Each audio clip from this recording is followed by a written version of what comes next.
पूर्णिया में बुधवार को पूर्व विधायक सहित कॉमरेड अजीत सरकार तथा उनके साथ शहीद हुए कॉमरेड अफाकुर रहमान, कॉमरेड हरेंद्र शर्मा की 25वीं शहादत दिवस पर उन्हें श्रद्धांजलि दी गई। इस अवसर पर कम्युनिस्ट पार्टी मार्क्सवादी के जिला कमेटी के तत्वावधान में प्रतिमा स्थल आरंसा चौक पर श्रद्धांजलि सभा का आयोजन कर उन्हें श्रद्धांजलि अर्पित की गई। शहीद कॉमरेड अजीत सरकार की पत्नी पूर्व विधायक कॉमरेड माधवी सरकार की भी पुण्यतिथि पर उन्हें याद कर श्रद्धांजलि दी गई।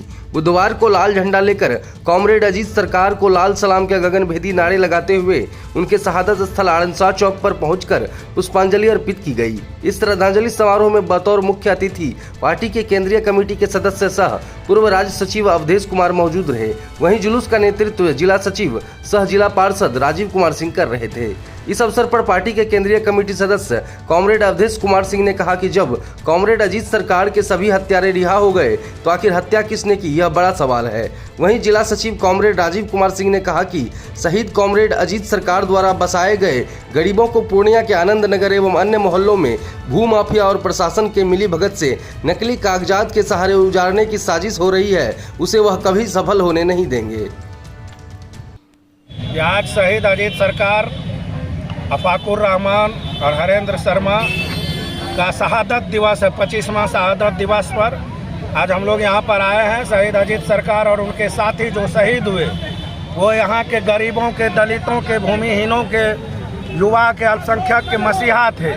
आज 25वां साल है और सभी गरीब, दलित, आदिवासी अपने परंपरागत ढोल मजरा के साथ, तीर फट्टा के साथ अपने लोकप्रिय नेता को श्रद्धासुमन अर्पित करने आए। और हम आज कहना चाहेंगे भूमि माफिया और अपराधियों से, जो अजीत सरकार का हत्या करके सोचा था कि अजीत सरकार का हत्या करने के बाद अजीत सरकार खत्म हो जाएंगे, अजीत सरकार कभी खत्म होने वाला नहीं है। अजीत सरकार एक विचारधारा है जो वर्षों वर्षों, युगों युगों तक याद रहेगा। और आज पूर्णिया के गरीबों के, दलितों के, आदिवासियों के भगवान हैं वो, अभी भी वो लोगों के दिल में जिंदा है। और मैं भूमि माफिया को भी यहाँ से चेतावनी देना चाहता हूँ। आज आनंद नगर में, मुजफ्फर अहमद नगर में, खलीजान में, सभी जगह भूमि माफिया और कोर्ट का सहारा लेकर गरीबों को जो उजाड़ना चाह रही है, जहाँ अजीत सरकार आज से 35-40 वर्ष पहले लोगों को बसाए थे, हम लोग उसको उजाड़ने नहीं देंगे। इसके लिए जो संघर्ष करना पड़ेगा करेंगे। पूर्णिया को, प्रशासन को भी चेतावनी देना चाहते हैं कि आप गरीबों पर बुलडोजर चलाना बंद कीजिए, नहीं तो हजारों गरीब का हत्या करके ही आप आनंद नगर या मुजफ्फर अहमद नगर या खलीजान को उजाड़ सकते हैं। या जहां भी गरीब बसे हुए हैं पूर्णिया में, उसको वहां पर्चा देना होगा। आज हर जगह गरीब को वहां बास्केट पर्चा मिला हुआ, इंदिरा आवास मिला हुआ, बिजली मिला हुआ, नगर निगम का होल्डिंग टैक्स है, सभी के पास सारा कागज है। लेकिन आज दलित, आदिवासी गरीबों को उजाड़ा जा रहा है, जो कि हम लोग लाल झंडा के सिपाही, अजीत सरकार के चाहने वाले कभी पूर्णिया में अन्याय नहीं होने देंगे। प्रशासन को बार बार चेतावनी देते हैं, यहाँ भूमि माफिया पर कार्रवाई कीजिए। यहाँ भूमि माफिया का गठजोड़ है प्रशासन के साथ, और प्रशासन और भूमि माफिया मिलकर कोर्ट का सहारा लेकर गलत कागज पेश कर हर जगह पूर्णिया में गरीबों का उजाड़ने का जो सोच रहे हैं, हम लोग इसका सड़क से लेकर सदन तक विरोध करेंगे और चेतावनी देने आए और सरकार से मांग करने आए। अजीत सरकार के हत्यारे को चाहे जो भी हो, सुप्रीम कोर्ट में केस चालू करके ऐसे लोगों को फांसी दिया जाए जो दलित, आदिवासी, गरीब विरोधी हैं, किसान मजदूर विरोधी हैं। ऐसे लोगों का हम आज विरोध कर रहे हैं। इस संकल्प सभा में परिचय बता देंगे। राजीव सिंह, जिला सचिव, CPM पूर्णिया, सह जिला पार्षद। देखिए आज हमारे क्रांतिकारी नेता, भूमि मुक्ति आंदोलन के योद्धा, अमर शहीद कॉमरेड अजीत सरकार की शहादत के 25वें वर्ष के मौके पर उनको याद करने के लिए हम इकट्ठा हुए हैं।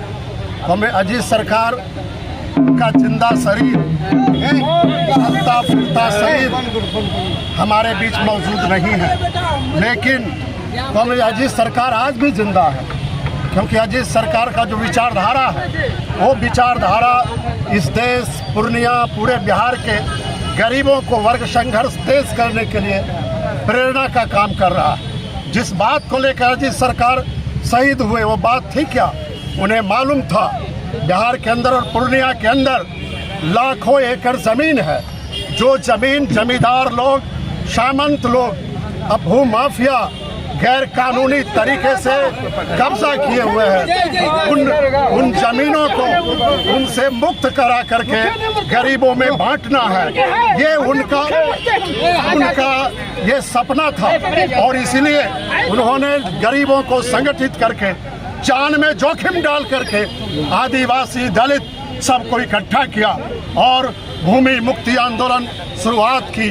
बहुत ही हमें प्रसन्नता होती है, उनके कुर्बानी के बदौलत ही पूर्णिया में 10,000 और पूरे बिहार में तकरीबन 50,000 एकड़ ज़मीन आज भी गरीब लोग वहाँ जोत आबाद कर रहे हैं, उनका घर बना हुआ है। लेकिन जब से केंद्र में भाजपा की सरकार आई है, बुलडोजर की राजनीति तेज हो गई है।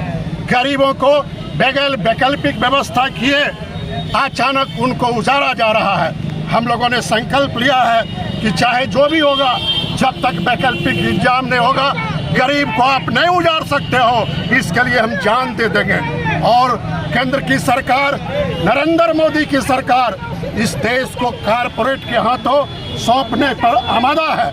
और हमारी जो जमीन है, हमारी जीविका है, हमारी माँ है, उन तमाम जमीनों को मिट्टी के मोल आज कॉरपोरेट के हाथ सौंप रहे हैं। यही वजह है जल जंगल जमीन पर जो आदिवासियों का परंपरागत अधिकार हुआ करता था, उनके पक्ष में जो कानून था, उन कानून को कमज़ोर किया गया है। और आपने देखा जहाँ भी आदिवासियों की बड़ी आबादी है, चाहे वो छत्तीसगढ़ हो, चाहे वो आसाम हो, चाहे वो दूसरे राज्य हो, झारखंड हो, सब जगहों से, जंगलों से आदिवासी भाइयों को भी खदेड़ा जा रहा है। और बिहार में जहाँ गरीब लोग बसे हुए हैं, सीलिंग के फाजुल जमीन पर, गैर मजरूआ जमीन पर, विनोबा भावे का भूदान जमीन पर, उन जमीनों को पर्चा मिलनी चाहिए। जहाँ पर्चा मिला भी हुआ है, कोर्ट का बहाना लेकर के ये सामंती लोग ये गठजोड़ कायम कर लिए हैं, प्रशासन के साथ, भूमाफिया के साथ गठजोड़ कायम कर लिए हैं। और बसे हुए लोग जिनका पक्का का मकान है, जिनका सरकारी फंड से मकान मुहैया कराया गया, बिजली है, राशन पानी है, पहचान पत्र है, आज उनको भी वहाँ से उजाड़ने की कोशिश की जा रही है।